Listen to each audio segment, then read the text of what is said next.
Nunca en los últimos años se había repetido tantas veces el nombre del proyecto Blue Beam en los periódicos de prestigio, en las televisiones internacionales, en las emisoras radiofónicas. Se hacen eco por primera vez de esta peculiar y controvertida teoría a razón de la demanda pública. Se han disparado las búsquedas de Google dramáticamente. Los magros artículos de Wikipedia en inglés y en español han recibido un tráfico récord. Y todo esto por la ola de drones misteriosos de procedencia nunca aclarada que surcaron los cielos de Nueva Jersey y de buena parte de la costa este de los Estados Unidos, coincidiendo con un aumento en las tasas internacionales de accidentes aéreos y con un cambio de época tras la llegada de Donald Trump a la presidencia de los Estados Unidos. Más allá de los videos de objetos luminosos que probablemente te trajeron hasta aquí, nosotros ya realizamos una investigación sobre cómo la élite y el gobierno de Estados Unidos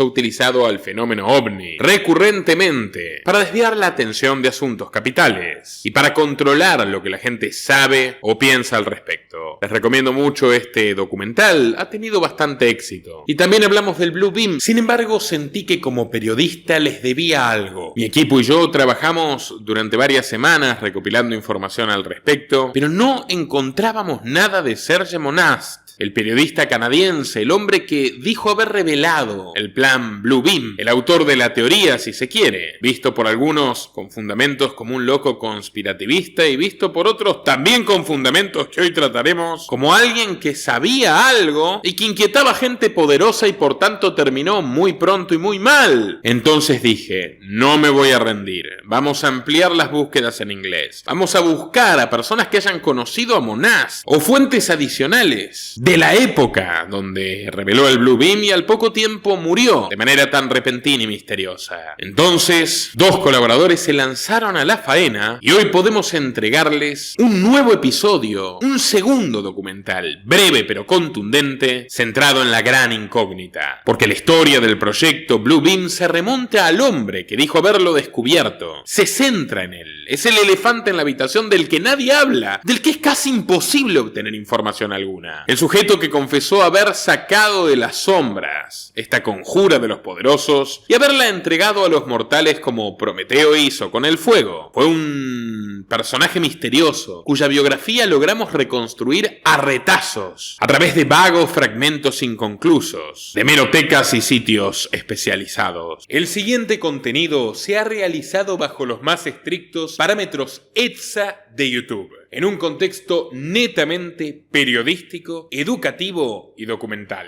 Sabemos que su nombre era Serge Monast y que nació en 1945 en la ciudad de Montreal, dentro de la provincia francófona de Quebec. Era una época significativa de cambios profundos. La etapa de posguerra hizo de Canadá una suerte de nación probeta para la ingeniería social, donde surgieron líderes políticos emblemáticos, ídolos del nuevo orden global. Tradición que continuó hasta Justin Trudeau, que renunció hace poco, y quizás hoy entiendas un poco más de por qué.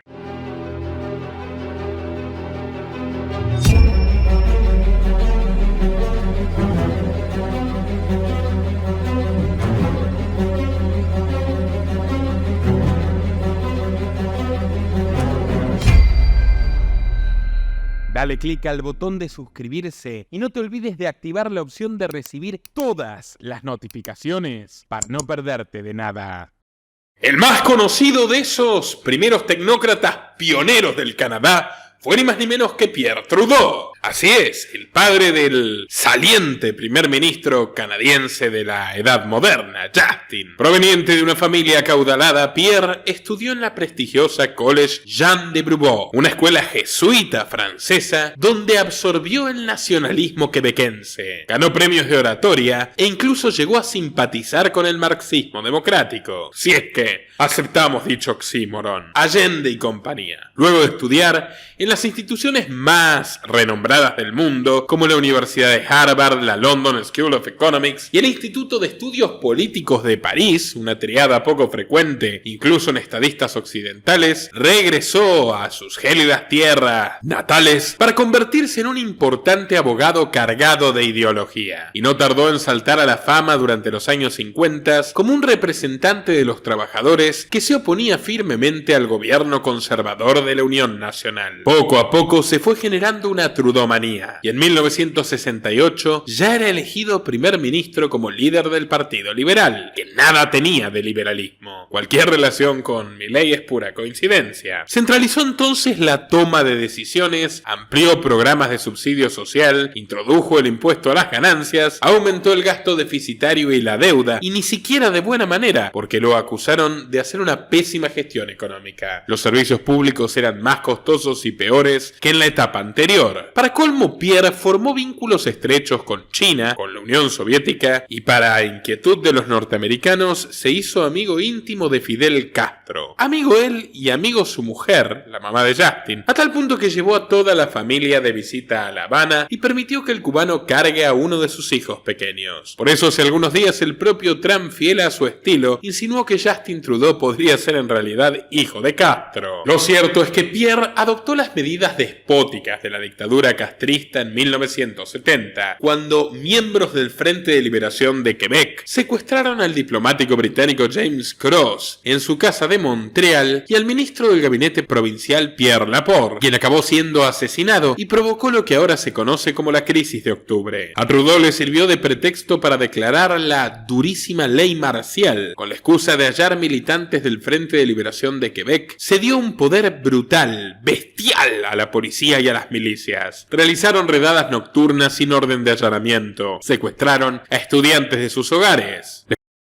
Las muñecas a un periodista crítico y literalmente encerraron en un chiquero de puercos a intelectuales y profesores. Incluso la policía de Trudeau padre arrestó a personas por el mero hecho de ser homosexuales. El líder del nuevo Partido Democrático, Tommy Douglas, dijo con cinismo que Pierre Trudeau estaba utilizando un mazo para romper un maní. En medio de esta persecución, Serge Monast, que no era periodista y apenas contaba con 15 años de edad, tuvo la valentía de presentar artículos por primera vez. Él mismo editaba un periódico donde denunciaba el despotismo del Estado. Uno de ellos se tituló Testamento contra ayer y mañana, donde Monast habla, en una de las primeras expresiones de este concepto, de un globalismo que busca disolver a las comunidades y defiende allí la cultura local de Quebec, considerando a Pierre Trudeau como una especie de hijo pródigo. Sus publicaciones variaban desde investigaciones relativamente profundas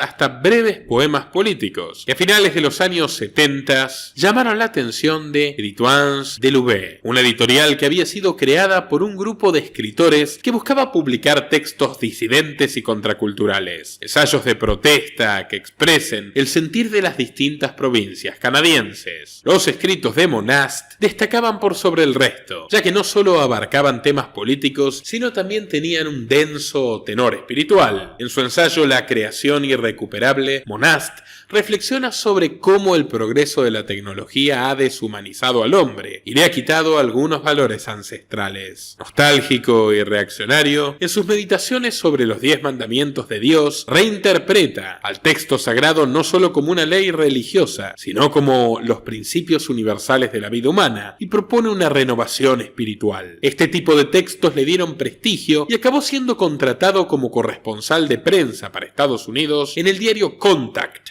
de Las Vegas y en el periódico Strategic Monthly. Pero su popularidad también lo llevaría a infectarse con el vicio en el que caen sendos pensadores: el partidismo político. Monast se unió al Social Credit Party, el partido del crédito social canadiense, que por supuesto les hará sonar al sistema de crédito social de la dictadura comunista china moderna. Bueno, aunque no es lo mismo, guarda relación. El Social Credit Party se inició a principios del siglo XX y lo fundó el economista británico llamado C.H. Douglas, que era socialmente puritano, pero tenía ideas económicas bastante socialistas. Douglas exigía la intervención estatal para que ajustase los precios de los productos a través de rebajas compensatorias, de manera que todos los ciudadanos pudieran satisfacer sus necesidades básicas y los que mejor conducta tenían resultasen premiados. Era una idea muy similar al ingreso básico universal, el sueño húmedo de los socialistas modernos del siglo XXI,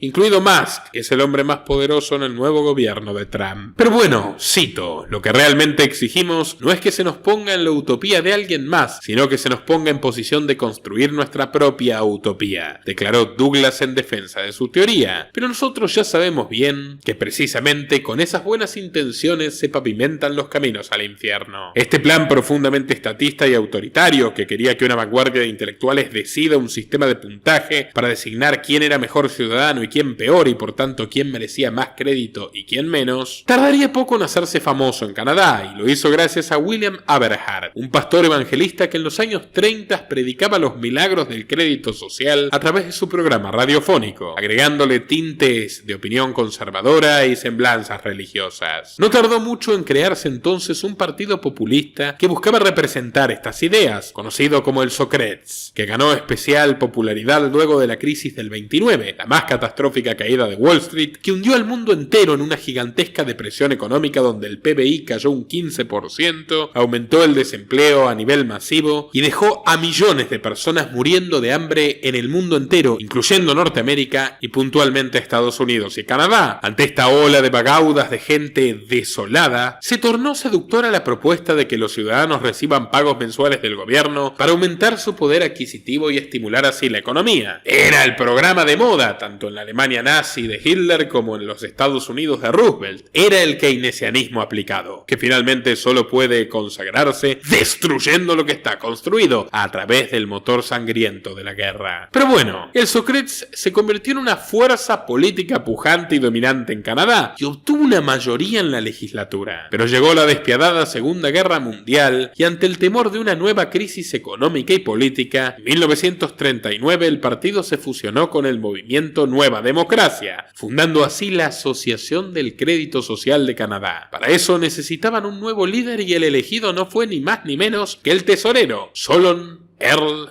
Lowe, un fiel miembro de la iglesia mormona que llenó el partido de una profunda retórica antisemita, la misma que un pintor austríaco frustrado de bigote recortado utilizaba para justificar atrocidades al otro lado del océano. En sus discursos volcánicos, Lowe llegó a decir que no podía dejar de observar cómo un número desproporcionado de ocupaban posiciones de control en las finanzas internacionales, en actividades revolucionarias y en instituciones de propaganda, cuya política común era la centralización del poder y la perversión de los ideales religiosos y culturales cristianos. Desde ya aclaramos que este canal se opone a este pensamiento racista, pero hay alguien que quedó absolutamente encantado con la extravagante tesis de Lowe sobre el judaísmo y el crédito social. Su nombre era Joshua Haldeman. Quizás no les suene de nada, pero estoy seguro de que conocen a su nieto, Elon Musk. El abuelo del hombre más rico del mundo era un militante del partido Socreds que simpatizaba con el nacionalsocialismo. Había nacido en Minnesota hacia 1902, pero cuando a su padre le diagnosticaron diabetes, se mudaron a Canadá para que su mamá pudiese ejercer la quiropráctica. Joshua tuvo una juventud dispersa e inquieta. Intentó ser quiropráctico como su madre, luego trabajó como vaquero y artista de rodeo, compró granjas y las perdió abruptamente. Desilusionado con su época, se unió al movimiento tecnocrático de Howard Scott, una agrupación que pretendía reemplazar a los políticos partidistas por científicos que modelen la población mediante eugenesia e ingeniería social. Algo muy similar a lo que pretenden Joab Bill Gates, hijo del eugenicista William Gates, o el propio Musk. Pero, en la tercera década del siglo XX, el movimiento tecnocrático fue tan mal visto que llegó a ser prohibido en Canadá, y Joshua Haldeman fue arrestado por la Real Policía Montada en octubre de 1940, enjuiciado y multado por su papel de redactor y circulante de un documento titulado Declaración de Patriotismo de los que somos tecnócratas, donde elogiaba al arquitecto nazi Albert Speer, también a Ferdinand Porsche y al proyecto Volkswagen, el auto del pueblo, que ahora en versión eléctrica y absolutamente más deficitaria, hace rico a su nieto, el subsidiado billonario tecnócrata Musk. Apenas 3 años más tarde, esos mismos tecnócratas de Haldeman dejarían de estar prohibidos cuando se ofrecieron a colaborar con el Estado en un programa de reclutamiento total para la guerra. Necesitaban distanciarse del nazismo, y para Joshua eso fue inaceptable. Renunció al movimiento tras enviar una carta llena de agresiones a sus compañeros que en el 41 firmaron una declaración de repudio al Tercer Reich, inclinándose hacia la preferencia de la Unión Soviética, que estaba siendo invadida por las tropas y los tanques del otro socialismo, el nacionalista, el de Hitler. Haldeman era un anticomunista declarado e intentó formar su propio equipo y luego convertirlo en partido político, publicando el boletín titulado Total War and Defense y dando discursos donde defendía la republicación de los sabios de Sion, una invención antisemita de la policía secreta zarista de los tiempos de Romanov, que falsificaron Diálogos del infierno entre Maquiavelo y Montesquieu, obra de Maurice Joly, para sostener que existe una conspiración judía internacional para gobernar el mundo. Ahora, mira esto. El Partido del Crédito Social utilizó su plataforma para publicar los de los sabios de Sion. Mirá qué curioso. Y Monast, el autor del proyecto Bluebeam, publica, mira, en 1995, los protocolos de Toronto, una suerte de versión de los sabios de Sion canadiense. De más está, y vos esta semana compartiste un video al respecto, los protocolos de los sabios de Sion es un texto falso, buscando generar disturbios, una revolución de color y demás. Ahora. Era los sabios de Sion, que es una declaración de planes en el Congreso Sionista de Basilea imaginaria, plagia parcialmente los diálogos del cielo y el infierno entre Maquiavelo y Montesquieu de Maurice Joly, que era un autor, un gran prosista francés, férreamente crítico de Napoleón III, y la policía secreta rusa, o sea, los protocolos son de autoría de la OCRANA, que era la pre-KGB, o sea, la inteligencia zarista, los lanza como parte de su plan para justificar los pogromos y las matanzas de judíos, que también tenía que ver con desplazar el poder y mitigar la creciente influencia de la burguesía frente a la aristocracia, porque Rusia era un régimen tardofeudal. De hecho, por eso el marxismo realmente no triunfó en Rusia, porque la fórmula dogmática era que tenía que ser una potencia industrial la revolución, y fue en un país agrícola, que recién se estaba industrializando. Pero bueno, en fin. Bueno, pero ojo, no recuerdo si lo hablamos ya en el Innominado esto o dónde lo mostré. Los protocolos de los sabios de Sion tiene, digamos, la ruta editorial de ese panfleto, tiene mucha relación con las editoriales británicas, donde de vuelta podemos traer, ¿no?, las operaciones que llevó el Imperio Británico y demás sobre los zares rusos, buscando la desestabilización del zarismo en Rusia, ¿no?, y la promoción de regímenes mucho más controlables, como serían los bolcheviques. Pero claro que sí. Wall Street y los bolcheviques cuenta toda la financiación de la élite norteamericana, incluyendo la casa de los Rothschild a través de la casa de la familia Warburg y de otros accionistas de la Fed. Todo tipo a ver, ni que hablar, Inglaterra misma, la traición del rey inglés a su primo Nicolás, que era quien podía haberlo salvado y no lo salvó. Querían generar desestabilización y lo lograron. Y hubo 2 golpes, el de 1905 y el del 17, y el de 1905 fallido lo llevan adelante Trotsky y Alexander Parvus, que luego Parvus traficante de armas para el Imperio Británico, se hace muy rico como asesor de los jóvenes turcos, vendiendo las armas ilegales cuando tenía un embargo nominal del Imperio Británico para que lleven adelante el genocidio armenio. Y Parbus luego se convierte en un gestor de fondos alemanes en el contexto de la Primera Guerra Mundial, 20 millones de marcos oro que financian la revolución bolchevique, ¿no? Comprar los servicios de inteligencia, los medios de comunicación y algunos generales zaristas que se le tuercen a Nicolás, y eso es lo que genera su caída. Y Parbus es como el tercer bolchevique después de Lenin y de Trotsky, el ignorado, pero el gran hacedor, el verdadero realizador, que lo saca Lenin, que ya había dicho que iban a morir en el fracaso y estaba súper deprimido, lo saca de su cueva en Suiza y lo mandan en un tren acorazado, disfrazado de mujer, a Rusia, ¿no? A tomar el poder, porque el plan al final no era de Lenin, el plan era de los otros. Pero los protocolos de los sabios de Sion son un texto falsificado, muchísima gente diciendo, ay, ¿cómo puede ser, Moraz? Que no, es la realidad, vayan a cotejarlo por ustedes mismos, donde quieran.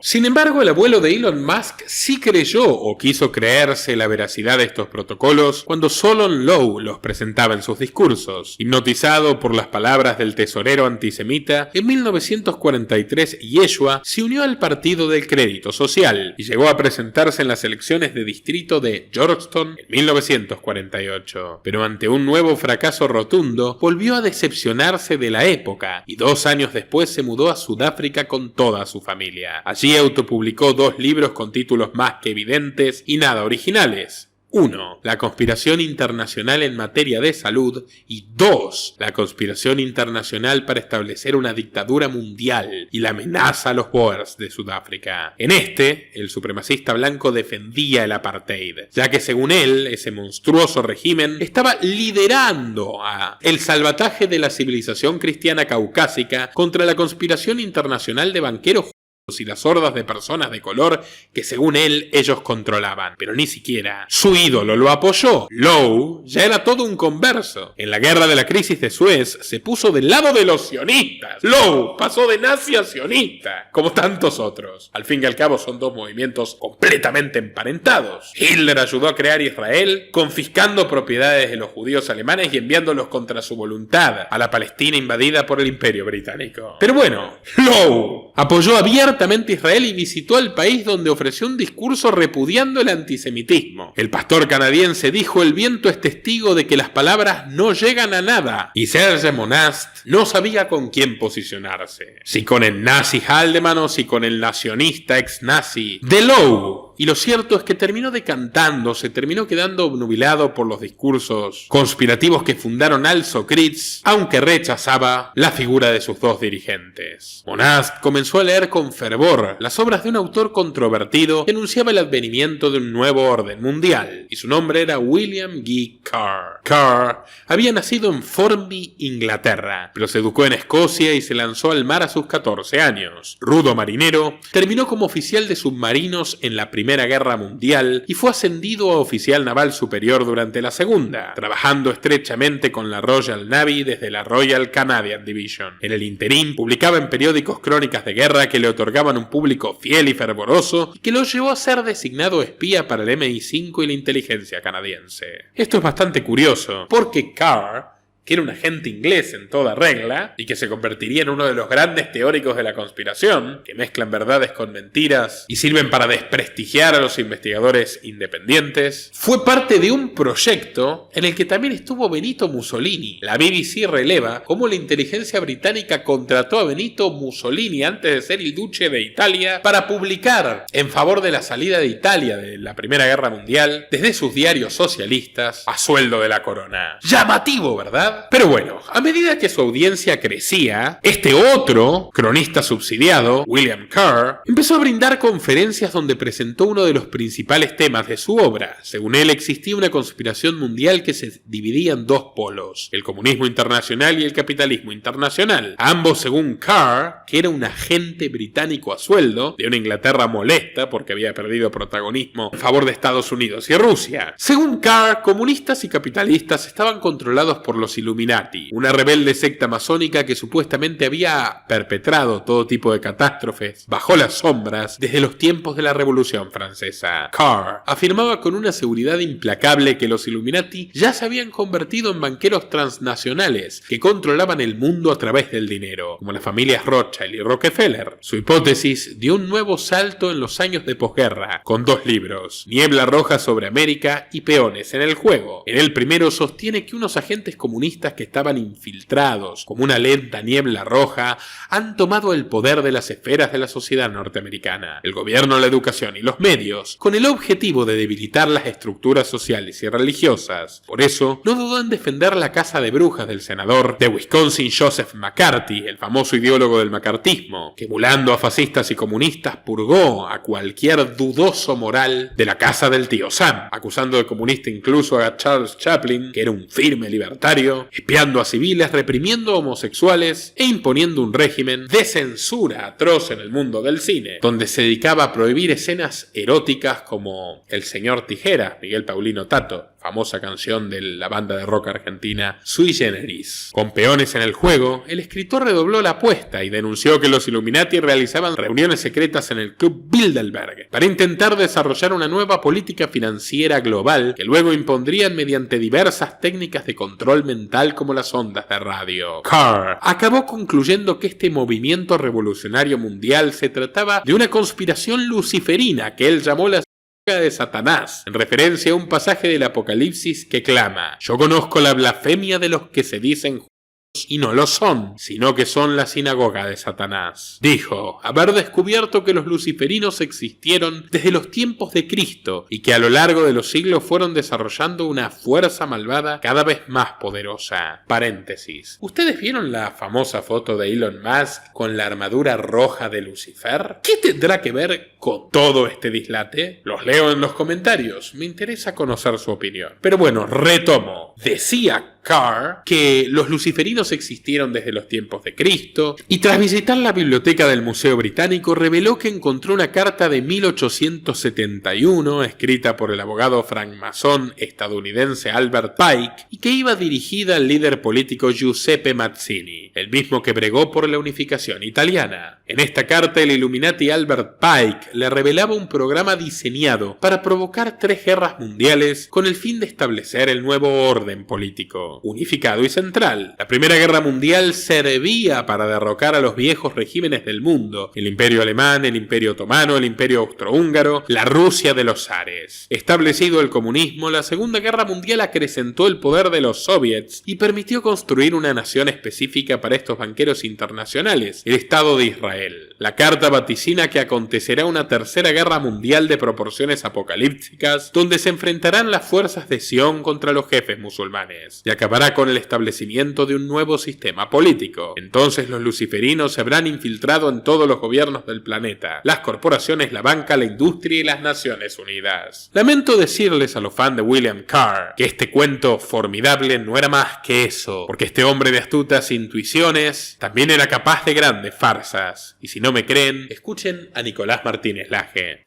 ¿Quién es William Guy Carr? William Guy Carr es el escritor, ¿no?, de estos temas, también de este tipo de teorías conspirativas, que inventó, a ver, acá disonancia cognitiva, todos me van a odiar en este momento, inventó la carta de Albert Pike, famosa, sobre las 3 guerras mundiales. William Guy Carr es el que inventa la carta de Albert Pike a Giuseppe Mazzini, que teóricamente William Carr, ¿qué es lo que dice? En el libro donde publica el texto de la carta de Pike. Dice: yo leí la carta esta en el Museo Británico. La carta de Pike a Mazzini nunca estuvo en el Museo Británico. O sea, ¿qué leíste? No, y acá en esta nota de La Razón, y pueden encontrar, porque si lo buscan, varios investigadores han hecho una reconstrucción perfecta de esto. Este muchacho William Carr copia, hace un plagio de un libro de un sacerdote chileno, que a ver, ahora te lo voy a... Mira, oficial de inteligencia, William Carr, del MI6, del MI5, perdón. Oficial de inteligencia británico, William Guy Card, inventando el tema este de Albert Pike, ¿no? Que hablaba del nazismo, el sionismo, antes de Albert Pike, ¿no? Teóricamente antes de que existiera. Todo esto lo toma, a ver si lo encuentro, de el cardenal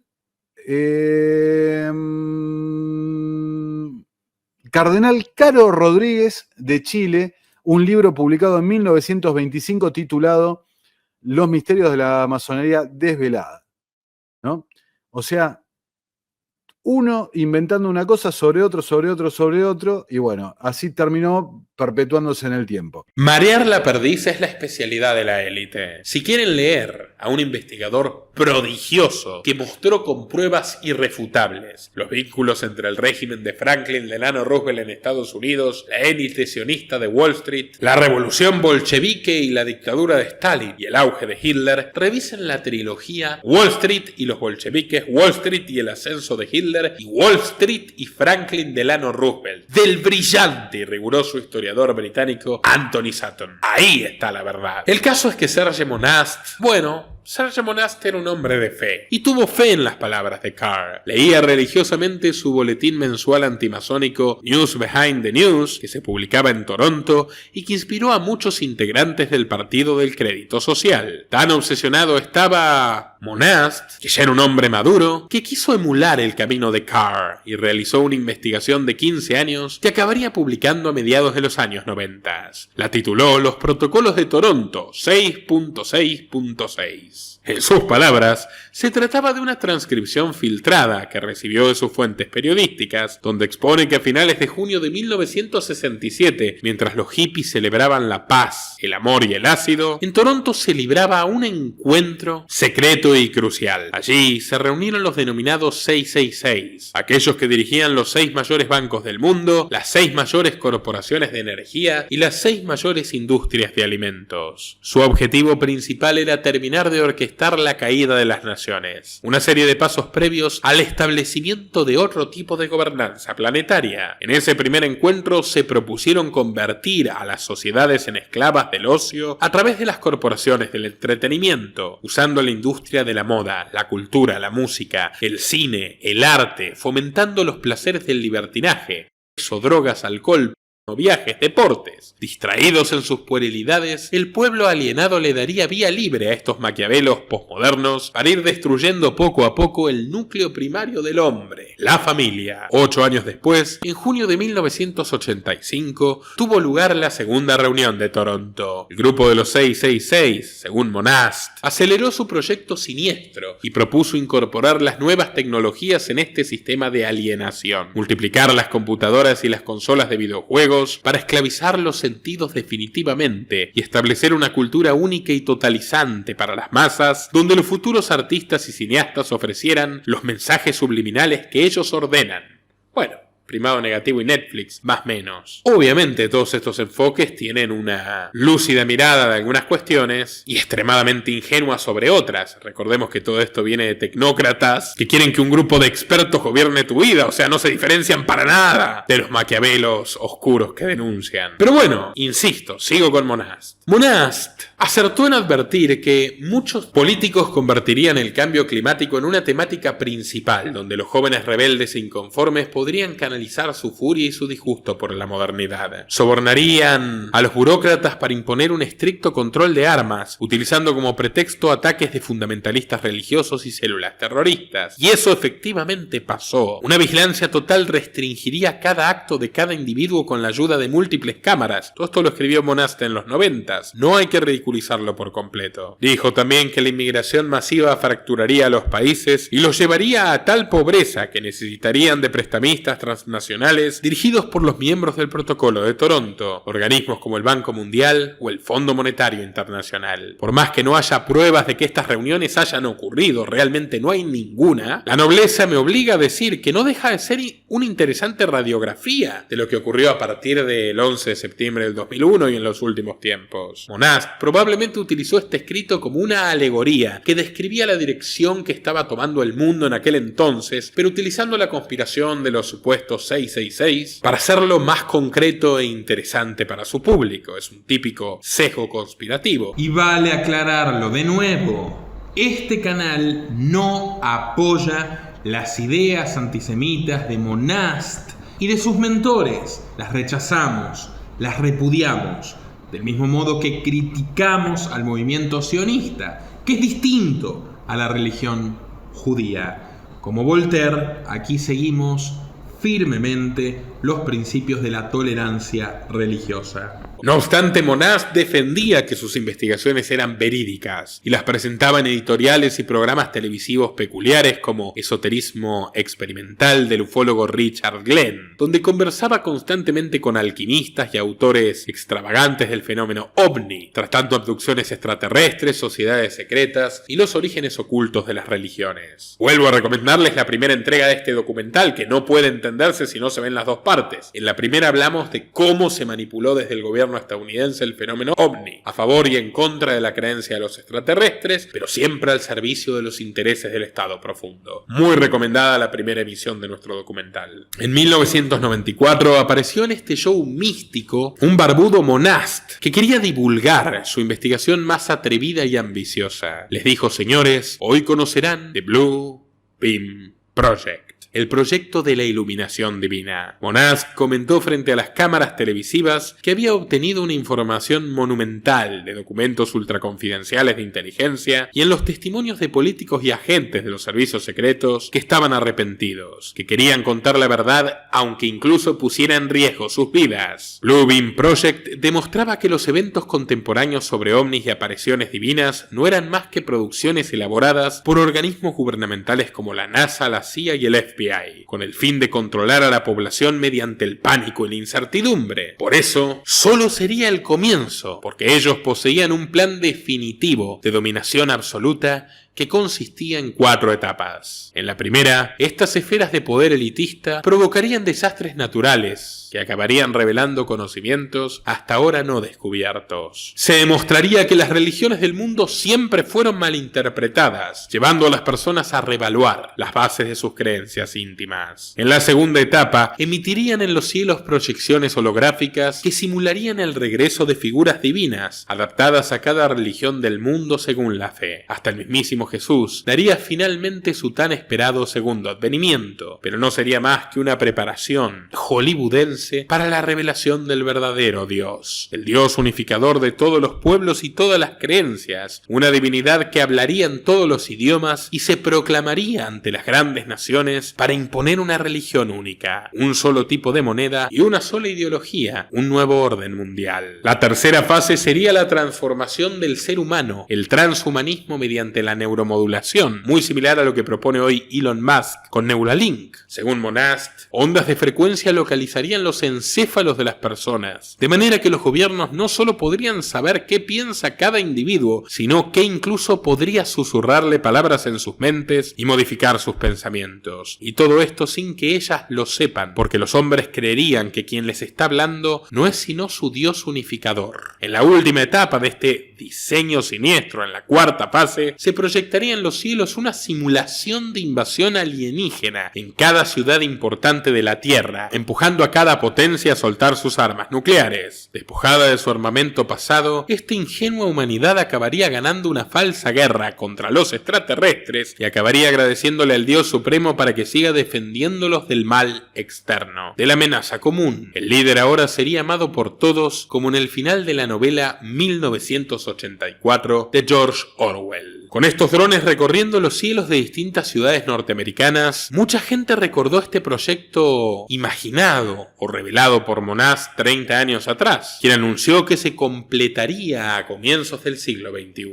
Pero él no llegó a verlo concretado, porque durante 1995 y 1996 declaró que la policía lo estaba persiguiendo debido a su participación en la publicación de información clasificada. De repente Monast desapareció del mapa tapa, se lo tragó la tierra y comenzó a escribir en la clandestinidad y en condiciones paupérrimas. Así, una de sus últimas obras, un cuaderno añejo titulado Faltan 15 segundos para la medianoche en Ottawa. Pero en septiembre del 96 reapareció para denunciar que las autoridades, que lo acusaban de loco, se habían llevado por la fuerza a su hija pequeña. Contó que lo amenazaron señalándole que si no dejaba de divulgar estos textos, nunca más volvería a verla y el Estado le quitaría la tutela de sus otros hijos. 4 meses más tarde, Monast fue arrestado en Toronto, en una cafetería pública. Y señores, no aguantó mucho. En su primera noche en la cárcel sufrió un misterioso infarto y tras soltarlo en la mañana fue declarado muerto a los 51 años de edad. Los seguidores del escritor denunciaron que aquello se había tratado de un claro asesinato, ya que él no tenía ninguna cardiopatía preexistente. Lo más triste es que su hija tampoco volvió a dejar rastros. La familia Monast es una incógnita absoluta desde entonces. Antes de su final, Monast había dejado un par de declaraciones un tanto premonitorias. Por mucho que mi vida esté en peligro por la difusión de información como esta, la de ustedes corre aún más peligro por el desconocimiento de esta misma información. Pero acá, amigos, no acaba la historia, pues algunos seguidores quisieron continuar la investigación de este aparente mártir y al parecer señalaron algo llamativo. Este desquiciado plan gubernamental fue actualizado por un espía internacional de origen español llamado Iván Legarrea, quien se infiltró en organizaciones como ISIS-K en Medio Oriente, Al-Shabaab en Somalia, Boko Haram en Nigeria y Al-Qaeda de la península arábiga, recabando información sobre cómo se manejan estos terroristas para adoptar sus métodos cuando sea necesario aplicarlo para Bluebeam. Y este 1 de enero del 2025, luego de la crisis de los drones misteriosos que recorren Norteamérica, ocurrieron en simultáneo 2 extraños atentados: el del Boina verde que estalló un Tesla Cybertruck enfrente de una Trump Tower en Las Vegas y se quitó la vida pese a ser trampista, y el de un ex militar estadounidense, teóricamente ahora miembro del Estado Islámico, que puso la bandera al revés, ni siquiera sabía usarla, y que procedió a hacer un atropello masivo de civiles en las calles de Nueva Orleans, matando 15 personas, hiriendo 45 y siendo abatido 2 ex militares el mismo día, y ambos alquilaron sus vehículos, el Tesla Cybertruck y la camioneta que utilizó para atropellar gente loco en Nueva Orleans, en el mismo servicio virtual. Turo Shamsuddin Jabbar, que era el soldado estadounidense que mató a la gente de Nueva Orleans, y el sargento Liebelsberger, boina verde, responsable del atentado de Las Vegas, habían coincidido en un fuerte del ejército norteamericano en Afganistán. Y mientras tanto, el tecnócrata Elon Musk,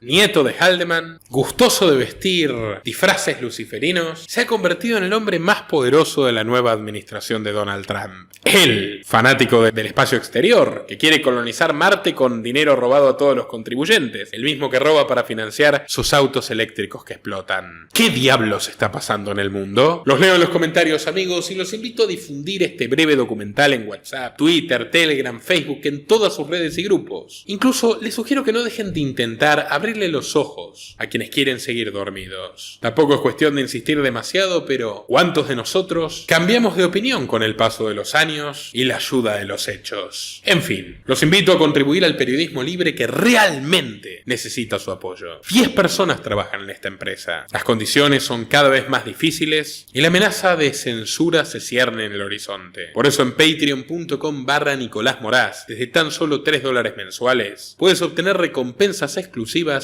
y poner tu granito de arena para que no terminemos como Monast. Patreon.com/Nicolás Moraz. Sin más que decir, estimados amigos, me despido hasta una próxima ocasión. Nuestro trabajo depende de tu apoyo. Para que siga siendo posible, realiza tu aporte desde tan solo $3 por mes a través de Patreon, en los enlaces que figuran en la descripción o en el comentario fijado. También podés hacerlo vía Bitcoin o desde la opción Unirte de YouTube.